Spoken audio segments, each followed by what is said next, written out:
청년들 반갑습니다. 한 달에 한 번씩 이렇게 만나게 되는데 오늘은 특별히 두 번째 주일날 만나게 되었습니다.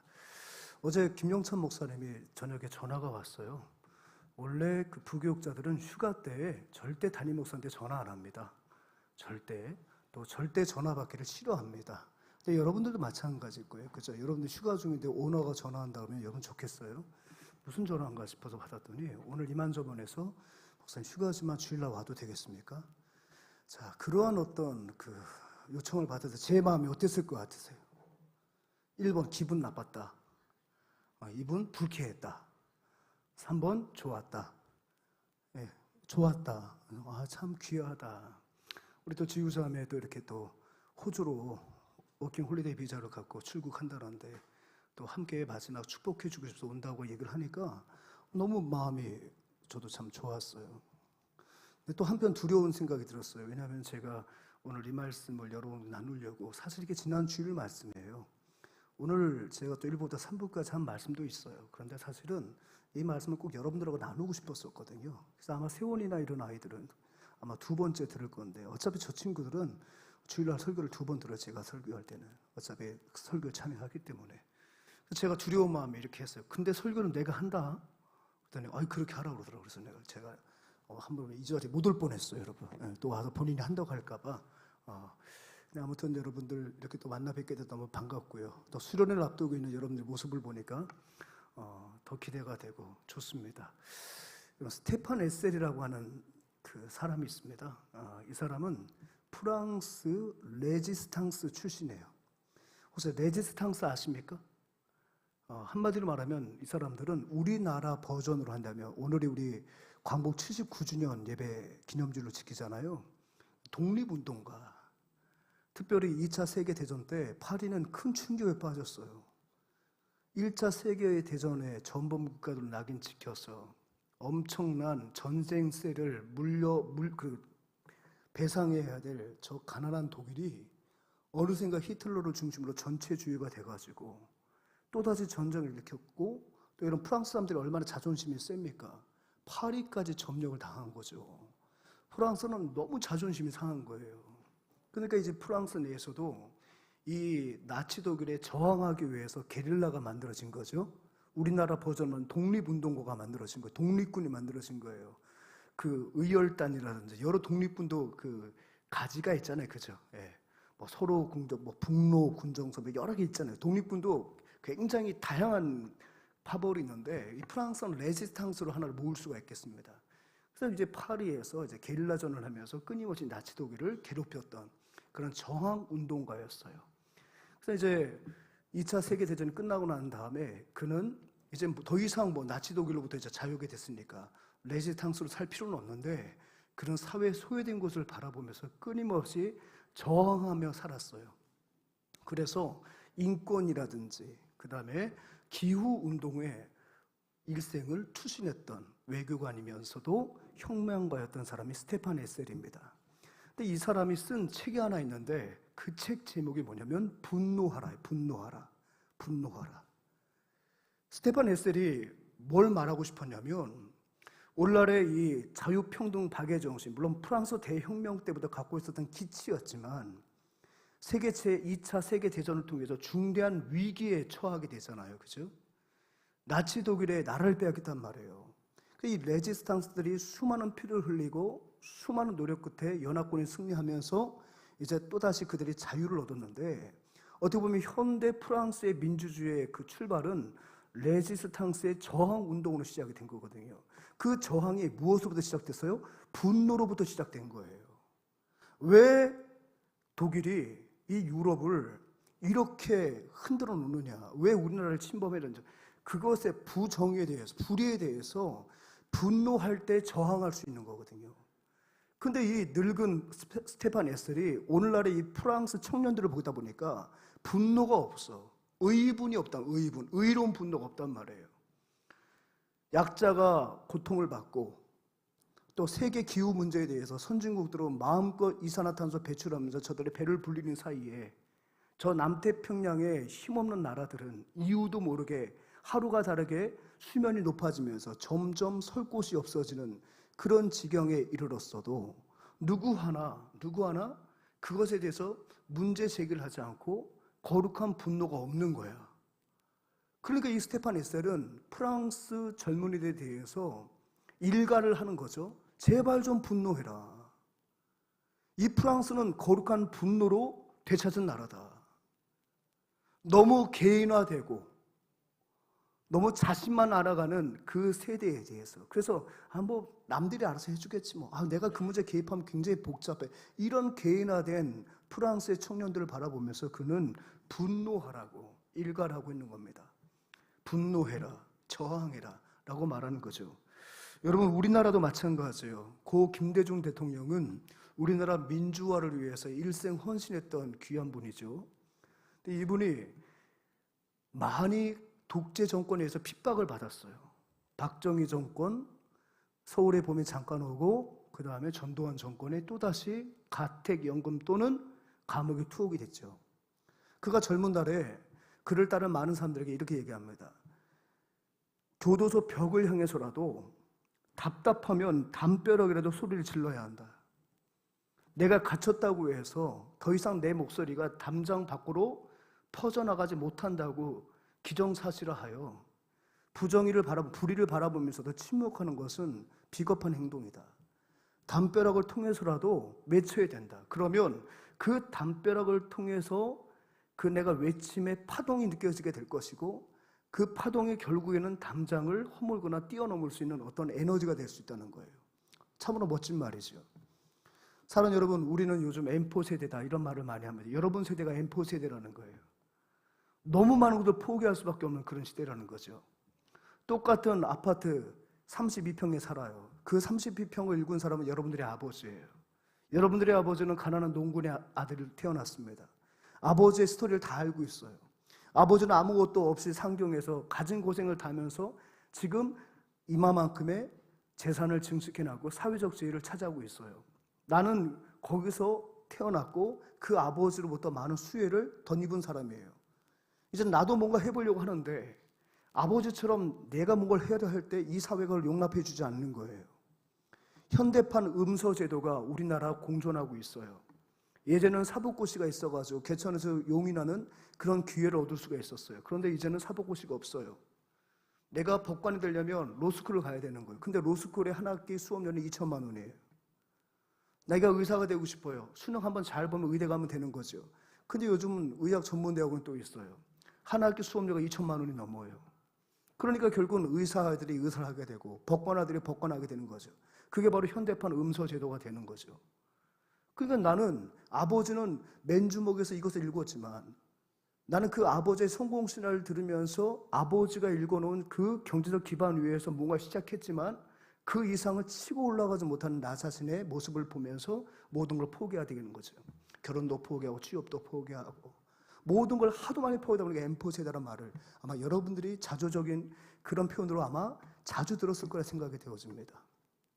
그러다 보니까 저항의 힘을 잃어버렸어.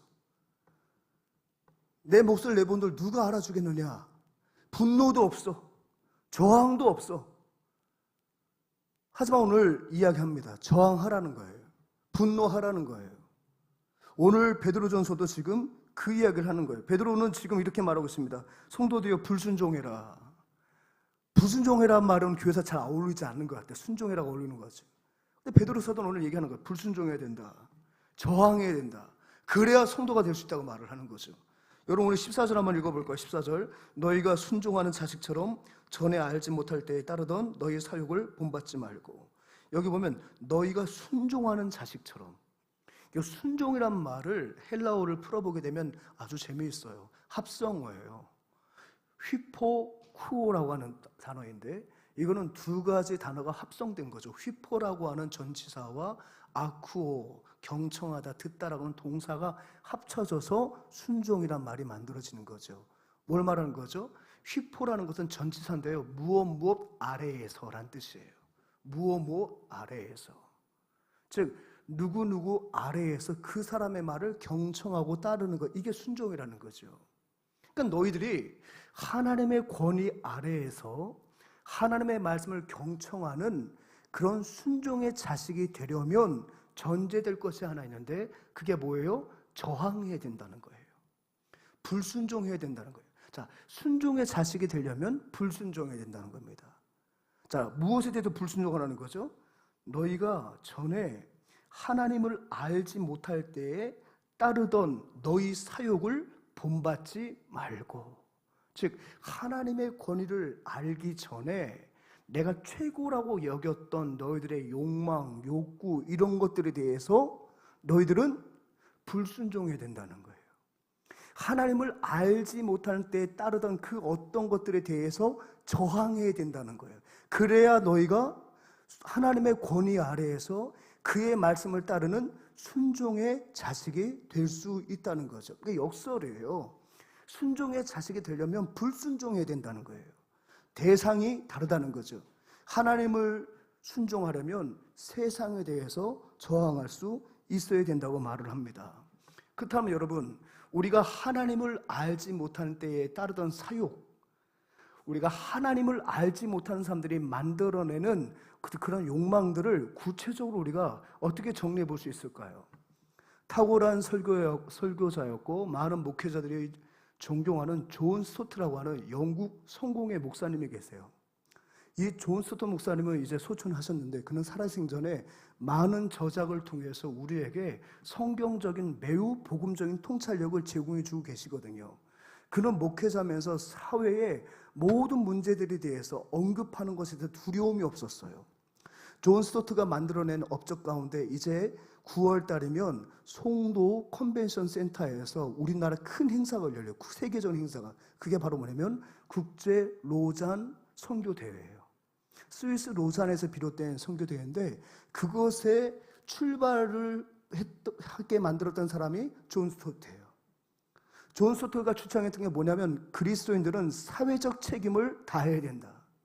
사회적 책임을 다하는 것이 선교라는 거예요. 선교는 크리스찬들이 각자가 처한 삶의 현장 속에서 사회적 책임을 다할 때 선교의 과업이 출발할 수 있게 되고 완성된다는 것이 존 스토트의 생각이었어요. 그러니까 그는 현대사회의 모든 문제에 대해서 기독교는 답변할 수 있어야 된다는 거예요. 기독교는 그것에 대해서 뭔가 해결점을 제시할 수 있어야 된다는 거예요. 그게 곧 선교적 삶이요. 그것이 세계적 선교를 위해서 기독교가 반드시 감내해야 할 사회적 책임이라는 거예요. 그러면서 이 존 스토트 목사님은 무엇에 대해서 오늘날의 크리스찬들이 하나님의 순종의 자식이 되기 위해서 저항해야 되는가에 대해서 그는 4가지를 언급하고 있어요. 근데 그는 불순종이라는 표현을 쓰지 않고 불순응이라는 말을 써요. 순응하지 말아야 될 것 4가지. 우리가 전에 하나님을 알지 못할 때에 우리 가운데 아주 가까이 있었던 그 욕망을 4가지로 정리했어요.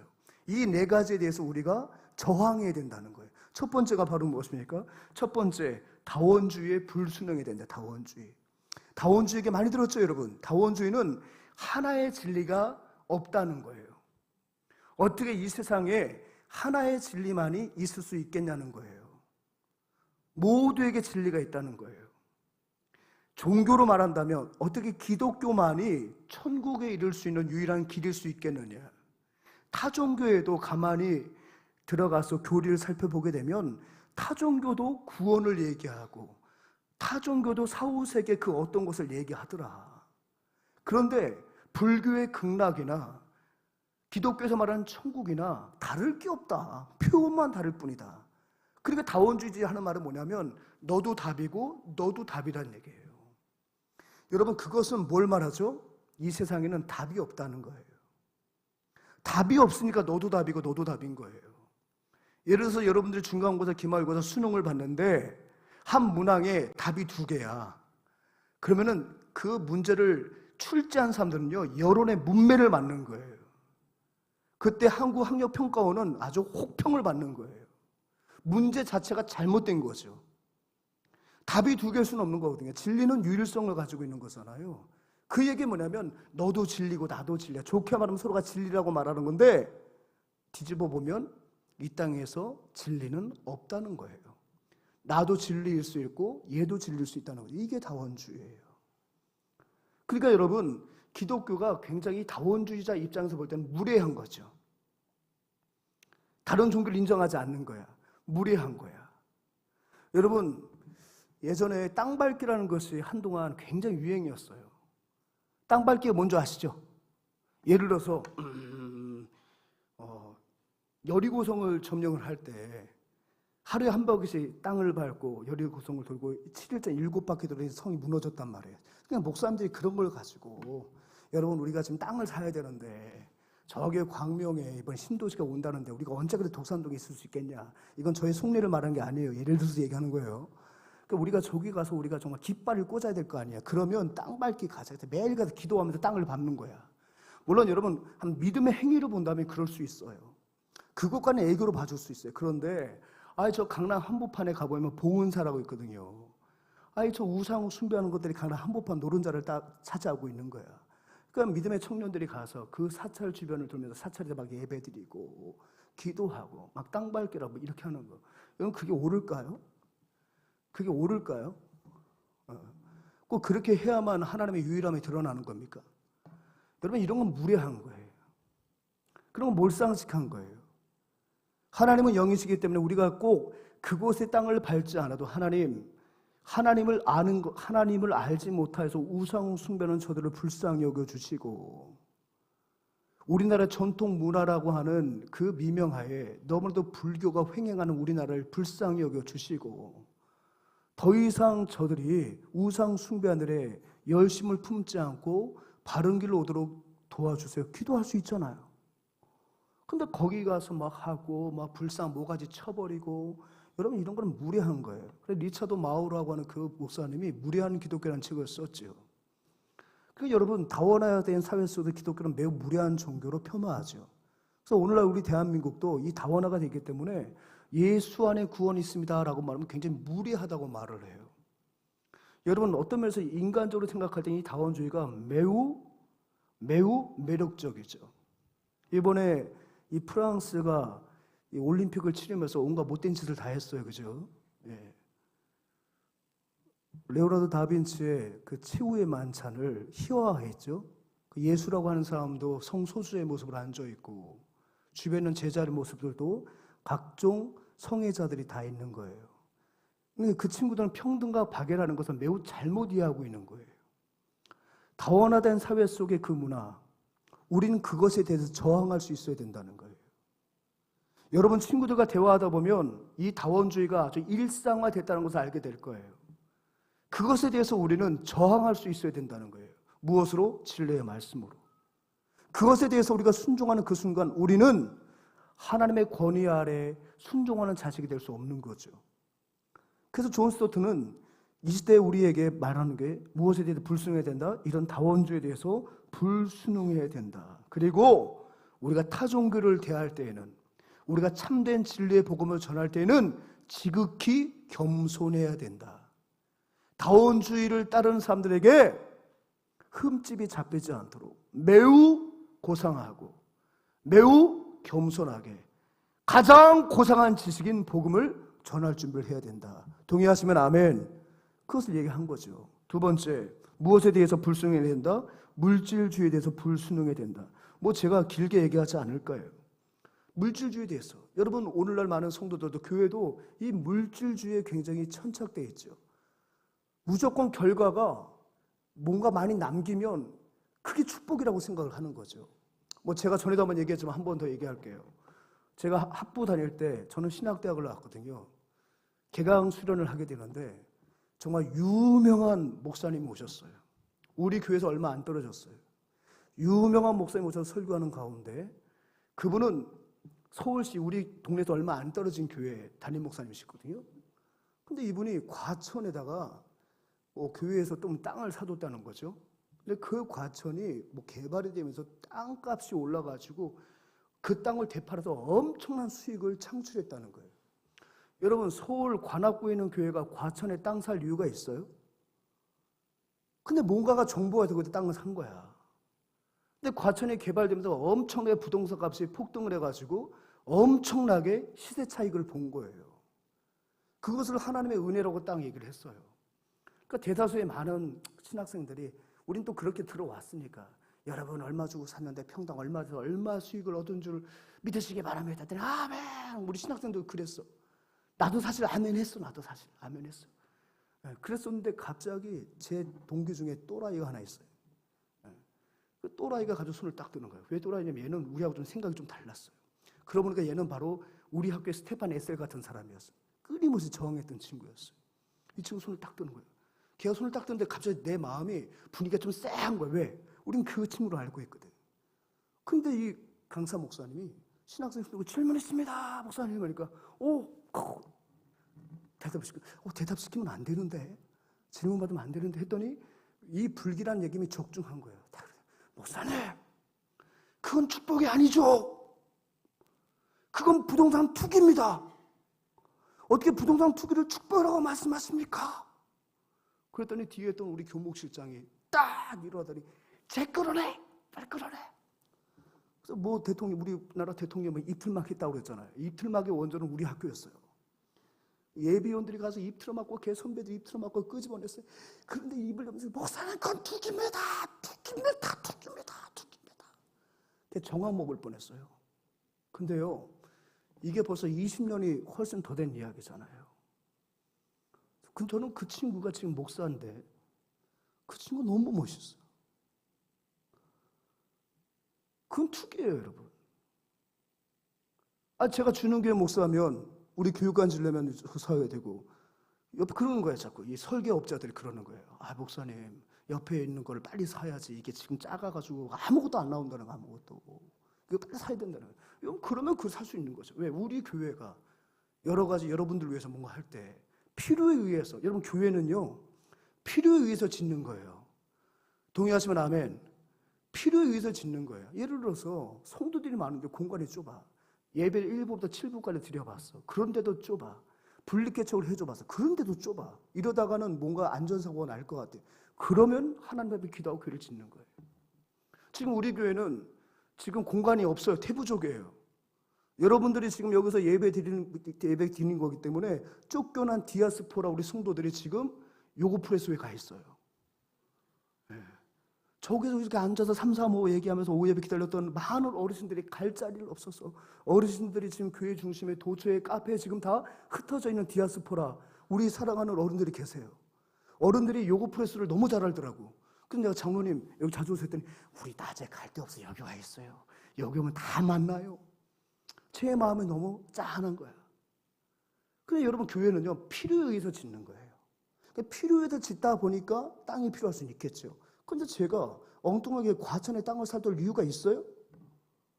물질주의예요. 그것마저도 축복으로 둔갑을 시키는 거예요. 자, 이것에 대해서 뭐하라는? 저항해야 된다는 거예요.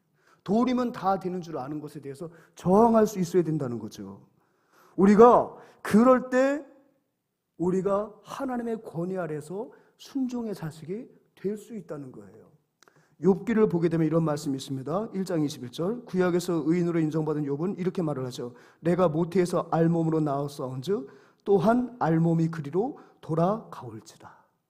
그러니까 여러분 우리의 인생은 알몸과 알몸 사이가 지금 우리의 인생이에요.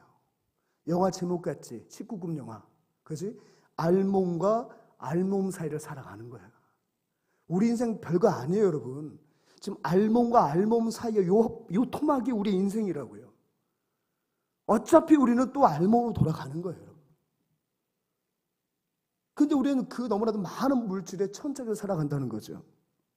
이것에 대해서 우리는 저항할 수 있어야 된다. 세 번째, 무엇에 대해서 불순종하라고 존 스토는 말하고 있습니까? 윤리적 상대주의의 불순해. 저는 오늘 여러분들에게 이걸 말하고 싶어요. 윤리적 상대주의에 대해서. 이거는 여러분 다원주의와 맥락을 같이 해요. 윤리적 상대주의가 뭐죠? 상대주의가 뭐예요? 절대가 없다는 거예요. 이게 여기서는 올 수 있지만 저기선 틀릴 수 있다는 거예요. 이 세상에 절대 정의는 없다는 거예요. 대한민국에서는 그게 정의일지 모르지만 다른 나라에서는 그게 정의가 아닐 수 있다는 거죠. 2024년도에는 이게 정의일지 모르겠지만 2030년이 되면 이것은 정의가 아닐 수 있다는 거예요. 왜요? 상대적 가치에 따라서 정의와 절대를 평가하는 거예요. 이게 바로 뭐예요? 윤리적 상대주의예요. 특별히 여러분 1960년대 미국과 서유럽에 섹슈얼 레볼루션, 성혁명이 일어났어요. 이 성혁명이 뭐냐면 기존의 성경에서 말하고 있는 성은 뭐냐면 일부 일처제, 특별히 이 땅을 번성케 하기 위해서 자식과 또 자녀를 생산하기 위한 일부 일처제 안에서의 성윤리였단 말이에요.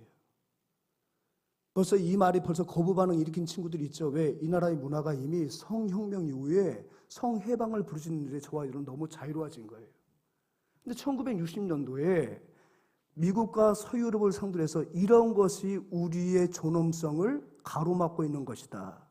여자들의 참 인권을 가로막고 있는 것이다 해서 성해방 운동이 일어난 거죠. 자, 거기서부터 급물살을 탄 게 페미니즘이고요. 거기서부터 이제 급물살을 탄 것들이 이제는 자유성을 이야기하는 거예요. 그때는 그랬는지 모르겠지만 지금은 아니라는 거예요. 예전에는 자녀를 생산하는 목적이 가장 주된 목적인지 몰랐겠지만 이제는 그 자녀가 우리의 여성성을 심대하게 파괴시키는 거라는 거예요. 그래서 여러분 사실 이 피임이라는 게 있잖아요. 여성 해방을 아주 가속화시킨 하나의 과학적인 산물이죠. 제가 그걸 나쁘다고 얘기하는 건 아니에요. 반은 맞고 반은 틀린 거예요. 그건 나중에 한번 제가 얘기를 하겠습니다. 그러다 보니까 여러분 모든 것이 상대적이에요. 뭐든지 절대가 없는 거예요. 그러니까 앞에로 말해서 다원주의에서 절대 진리가 부정되는 것처럼 이것도 마찬가지. 아마 여기서 제가 여러분들에게 여러분 혼전 순결을 지키셔야 됩니다. 일부 일처제가 성경적 원리입니다. 부부간의 성을 즐거워하십시오. 그건 부부간에 즐거울 일이지 다른 이성과는 안 됩니다라고 말을 하면 벌써 여러분 고리타분하게 듣는 사람이 있을 거예요. 왜 그럴까요? 이미 우리는 1960년대에 시작된 성혁명의 교육을 받아왔어요. 결혼하지 않아도 나는 충분히 즐기게 되는 거예요. 그게 성해방이에요. 이런 윤리적 상대주의로부터 우리가 불순응하지 않으면 하나님의 절대 진리는 이 땅에도 존재할 수가 없는 거죠. 고리타분한 옛 문화, 전통의 그냥 하나의 뭐라 할까요? 그냥 하나의 그냥 뭐 경전 같은 거에 비례한 거예요. 이런 것에 대해서 우리가 뭐 해야 된다? 불순응해야 된다. 여러분 지난 7월 18일 날 우리나라 이야기예요. 대법원 전원합의체가 동성부부 배우자로서 건강보험 피부양자 자격을 인정해달라는 국민건강보험공단을 상대로 한 보험료 부과 처분 취소 소송에서 그 동성부부의 손을 들어줬어요. 대한민국은 아직 동성애가 합법화되지 않았고 동성부부의 결혼을 허용하지 않습니다. 우리나라 헌법이 그렇습니다. 무슨 얘기냐면 지금 동성끼리 결혼을 했어. 그 중에 한 명은 직장인이야. 그 중에 한 명은 노나 봐. 그러니까 이 노는 애가 우리 부부인데 여느 부부처럼 이 사람 보험에 이 직장 보험에 나를 피부양자로 좀 넣어주세요. 우리는 어떻게 보면은 혼인 신고를 못하게 여러분들이 못하게 했으니까 법이 못하게 했으니까 우리는 사실혼 관계 아닙니까? 허용해 달라는 거예요. 자 여러분 동성부부를 인정하지 않는 우리나라 법상으로서 그걸 인정해 줄 수 있어요 없어요? 해줄 수 있어요 없어요? 왜 이렇게 이게 어려운 질문이냐? 할 수가 없잖아. 그러니까 지방법원 고등법원은 기각을 했다고요. 근데 우리나라 대법관들이 허용해 준 거예요. 그래서 대법관들이 뭐라고 얘기한 줄 아세요? 대법원 판결문에 기상천외한 단어를 만들어내요. 예전에 어떤 정당에서 피해 호소인이라는 말도 안 되는 소리를 만들어낸 것처럼 여기도 신조어를 만들어냈어. 뭐라고 만들어냈느냐? 동성동반자래. 동성동반자라는 표현을 통해서 허용해 줘야 된다는 거예요. 뭘 말하죠? 우리나라가 초일기에 들어갔다. 초일기에 들어갔다. 이번 올림픽에서 권투 선수가 있었어요. 그죠? 아프리카 튀니진가 그래요. 근데 이 사람은 XY 염색체를 가진 게 분명해요. 근데 지는 죽어도 여자래. 죽어도 여자래. 그러니까 게임이 되겠냐? 아무리 진아가 펀치가 세도 있잖아. 안 되는 거예요. 게임 보니까 안 되더라고. 근데 여러분 지금 퀴어에서 인정해내는 게 뭔지 아세요? 사회적 젠더리즘이에요. 생물학적 성이 아니에요. 사회적 성이라고요. 내가 오늘은 남자인데 한 달 후에는 내가 여자로 우기면 여자가 되는 거예요. 성 결정권이 누구에게 있어요? 나에게 있는 건 나에게. 그러니까 한 달 후에 우리 여러분 중에 한 명이 여성이 될 수 있는 거야. 나 김영삼 목사 지금 기가 막힌 일이지. 야, 너 무슨 일이야? 저 자꾸 남자처럼 대하지 마세요. 저 어제부터 제가 여자라고 들은 생각이 들어요. 제 생각을 존중해 주세요. 여러분, 이게 바로 뭐예요? 윤리적 상대주의예요. 가벼이 볼 수 있는 게 아니에요. 우리의 사고방식 속에 이미 제가 말하는 그 성문화에 대해서도 여러분들은 이미 여러 가지 복잡한 생각을 갖고 있는 분들 계실 수 있어요. 우리가 지금 젖어 있는 거예요. 젖어 있는 거예요. 설마 우리나라가 그렇게 할까? 무슨 설마 우리나라 지금 그러고 있지? 여러분, 이것에 대해서 우리는 어떻게 해야 된다? 불순종해야 된다고요. 스테판 헤셀처럼 우리는 분노해야 된다고요. 그러니까 여러분, 오늘 설교 끝나고 나면 여러분 대법원 게시판에다가 이게 무슨 말이냐? 분노하셔야 되는 거예요. 정권을 떠나서 자기 입맛에 맞는 대법관을 앉혀놓다 보니까 우리나라가 이렇게 망조가 된 거예요. 망조가 드는 거예요. 이게 바로 뭡니까? 윤리적 상대주의예요.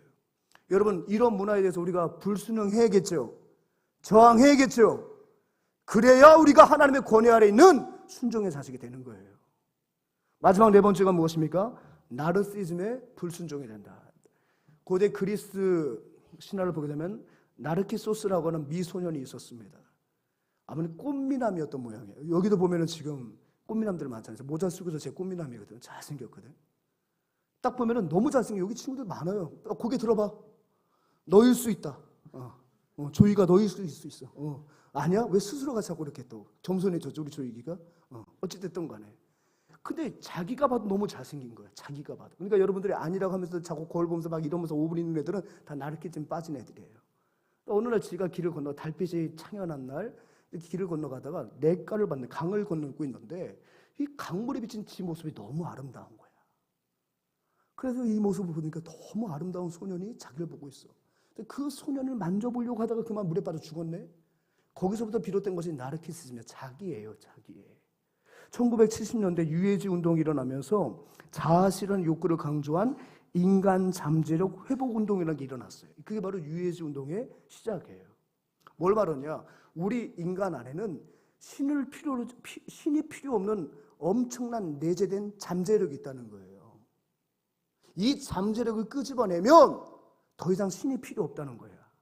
우리가 치사하게 신에게 가서 기도하고 치사하게 신의 뜻을 알려고 노력할 필요가 없다는 거예요. 우리는 신적인 초월의 능력이 우리 자아 안에 이미 숨어 있다는 거예요. 그걸 캐내면 우리도 신적인 존재가 될 수 있다고 하는 것이 바로 뭐예요? 나르시즘 운동이에요. 그러니까 인간일 수 있는 거예요. 인간이 보다 더 신에게 제약받는 초월적인 인간이 될 수 있다는 거예요. 이게 바로 뭡니까? 나르시즘 운동이에요. 근데 우리 일상 속에 있죠. 하나님을 믿느니 나를 믿겠다.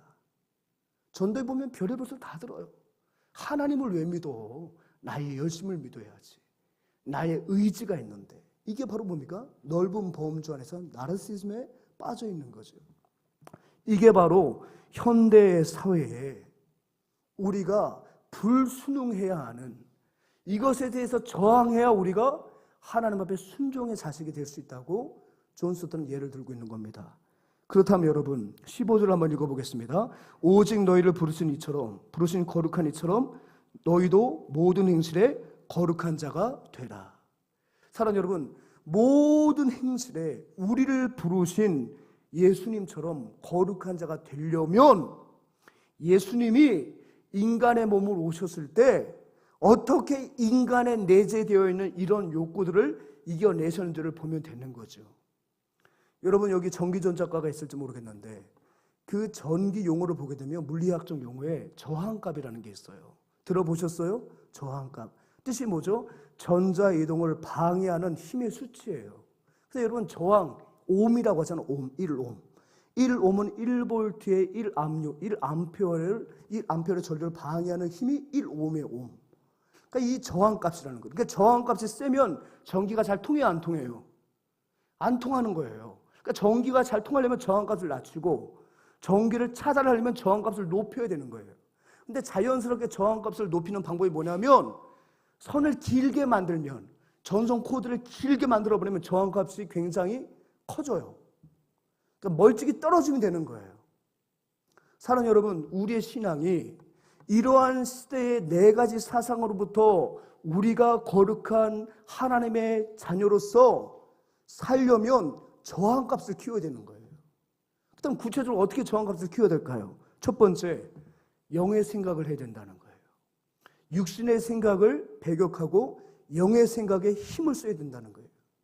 육신의 생각을 저항할 때 영의 생각이 움직이기 시작하는 거예요. 자, 성경 말씀 한번 보겠습니다. 로마서 8장 6절 7절 시작. 육신의 생각은 사망이요 영의 생각은 생명과 평안이니라. 육신의 생각은 하나님과 원수가 되느니 이는 하나님의 법에 굴복하지 아니할 뿐 아니라 할 수도 없습니다. 육신의 생각, 이 육신의 생각이 뭐죠? 나의 욕망, 나르시즘, 윤리적 상대주의로 나의 이 범죄를 어떻게 하죠? 자기 합리화하고 다원주의를 통해서 아무거나 절대 진리하는 내가 매이지 않게 되고, 그렇죠? 이것이 바로 뭐 육신의 생각들이에요. 육신의 생각들. 내 육신만을 위하는 것들. 이런 육신의 생각의 결과는 뭐라고요? 사망이에요. 근데 이 육신의 생각의 대척점에 있는 영의 생각은 무슨 말입니까? 성령의 생각이죠. 하나님의 뜻이죠. 그것은 바로 뭐라고요? 생명과 평안이라는 거예요. 그러니까 여러분, 이 육신의 생각에 대한 저항값을 키워야 된다고요. 그럼 어떻게 하면 돼요? 영의 생각을 하는 거예요. 영의 생각하는 방법이 무엇이겠습니까? 다른 것이 없어요. 하나님의 말씀에 집중하는 거예요. 내 마음속에 일어나고 있는 이 욕망이 과연 하나님께서 주신 마음이 맞는지 점검해 보는 거예요. 여러분, 갈라디아서를 보게 되면요, 이 육신의 생각들에 대해서 아주 구체적으로 말씀해 주고 있거든요. 자, 19절부터 한번 읽어볼게요. 19절. 육체의 일은 분명하니 곧 음행과 더러운 것과 호색과 우상 숭배와 주술과 원수 맺는 것과 분쟁과 시기와 분냄과 당 짓는 것과 분열함과 이단과 투기와 술취함과 방탕함과 또 그와 같은 것들이라. 여러분, 이런 것들이 다 육신의 생각에 포함된 것들이에요. 이런 것들을 성령께서 주신 생각으로 어떻게 된다는 거죠? 잠재워야 된다는 거예요. 자고 싶지요, 만지고 싶지요, 누리고 싶지요. 이런 것들을 절대 진리의 하나님 말씀을 갖고 어떻게 된다? 이런 생각들에 저항해야 된다는 거예요. 시대가 그러니까, 나만 그런 게 아니니까. 이게 오늘날의 가치관 아니야? 트렌드 아니야? 즐기는 거 아니야? 거기서 넘어가 버린다면 여러분, 우리는 저항값을 잃어버린 성도가 될 수밖에 없어요. 결과는 뭐예요? 뭐라고요? 죽으면 사망이라는 거예요. 사랑하는 여러분, 육신의 생각에 저항하시기 바랍니다. 먹고 싶고 피고 싶고 하고 싶고 자고 싶고 누리고 싶고 이런 여러분 육신의 생각을 영의 생각으로 저항하지 않으면, 육신의 생각들에서 저항값을 키우지 않으면 속수무책으로 우리의 인생이 흘러갈 수밖에 없다. 어디로? 사망으로 흘러갈 수밖에 없다는 것입니다. 두 번째, 저항값을 키우기 위해서 당연한 얘기지만 여러분, 믿음을 지켜야 된다는 거예요. 믿음을 지켜야 된다. 여러분, 믿음은 저절로 지켜지는 것이 아니에요. 저항할 때 믿음이 지켜지는 거예요.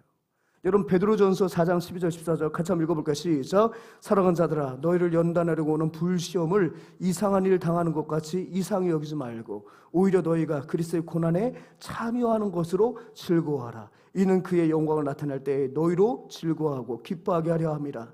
너희가 그리스도의 이름으로 치욕을 당하면 복 있는 자로다. 영광의 영 곧 하나님의 영이 너희 위에 계심이라. 특별히 베드로전서는 어떤 배경으로 쓰여졌을까요?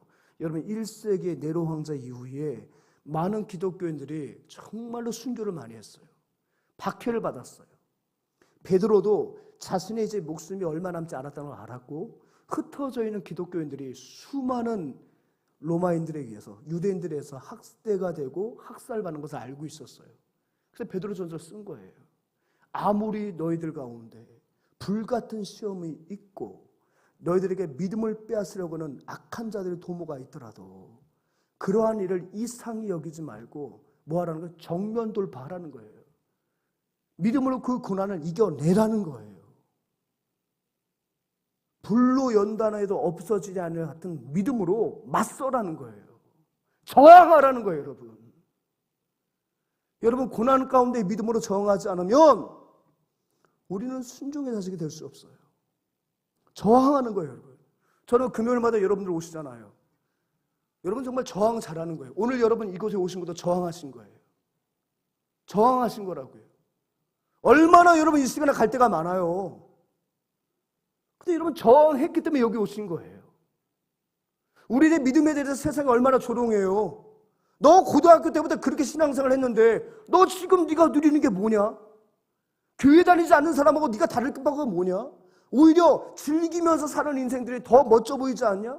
너 금요일마다 주일 맨날 교회 가다 뭐하냐? 네 인생 뭐 달라진 게 있냐? 수없이 우리에게 도전을 합니다. 우리의 믿음이 더덥다고 말합니다. 가치가 없다고 말합니다.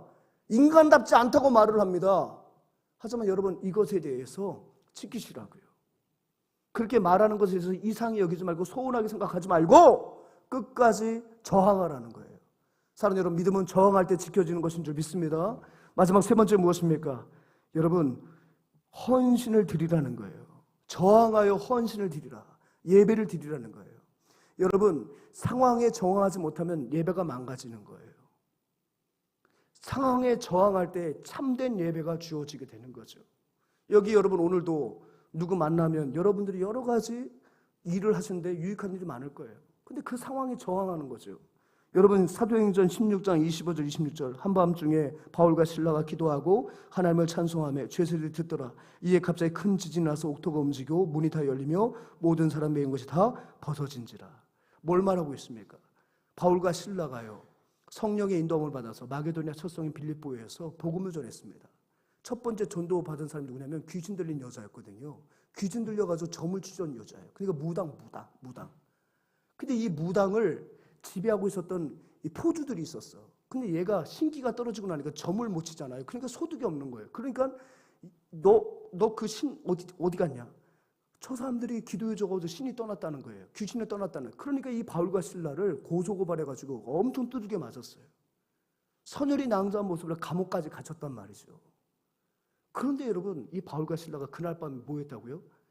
잘못한 것이 없는데 얻어맞고 잘못한 것이 없는데 감옥 안에 갇혔단 말이죠.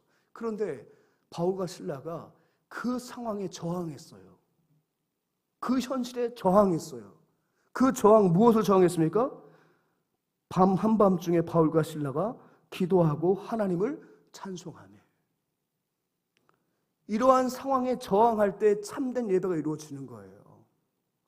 이런 상황에 순응하면 예배가 이루어질 수 없죠. 그러니까 여러분, 우리가 이런 말 할 때가 있죠. 야, 지금 예배할 때냐? 지금 예배란 말이 나와 지금?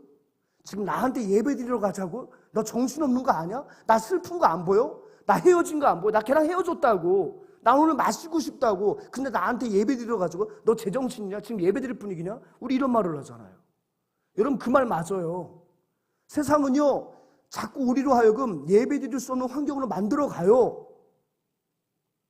그 환경에 저항할 때 참된 예배가 이루어지는 거예요. 여러분, 돈 싫어하는 사람이 어디 있어요? 나의 필요에 저항을 할 때 주님 앞에 헌신할 수가 있는 거예요. 우리 청년 가운데 한 친구가 있는데, 여기 있어도 말하는 데 좀 미안한데, 루안다를 가는데요, 루안다 성경을 저희가 보급하기를 원했잖아요. 건당 한 8,000원, 10,000원이에요. 10,000원. 근데 우리 청년 가운데 한 친구가 무려 200명에게 줄 수 있는 헌금을 했어요. 그 친구는 재벌집 딸이 아니에요. 본인도 필요한 게 많았을 거야. 근데 나의 필요에 저항하는 거야. 이 돈이 나한테 필요해. 그런데 그 필요에 저항하다 보니까 하나님 앞에 드리게 되는 거예요. 우리 주는교회는 여러분 부자교회가 아니에요.